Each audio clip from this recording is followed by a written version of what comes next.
Hello guys, फिर से स्वागत है आपका हमारे चैनल में द होम इज़ बीबर में।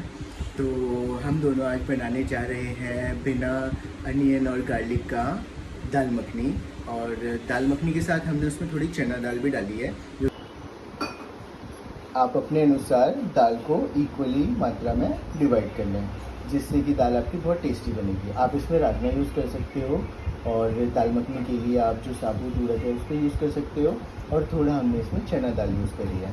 तो आप जितनी भी क्वांटिटी में लेना चाहते हो आप अपनी फैमिली के लिए, फ्रेंड्स के लिए, तो आप उस तरीके से यूज़ कर सकते हो।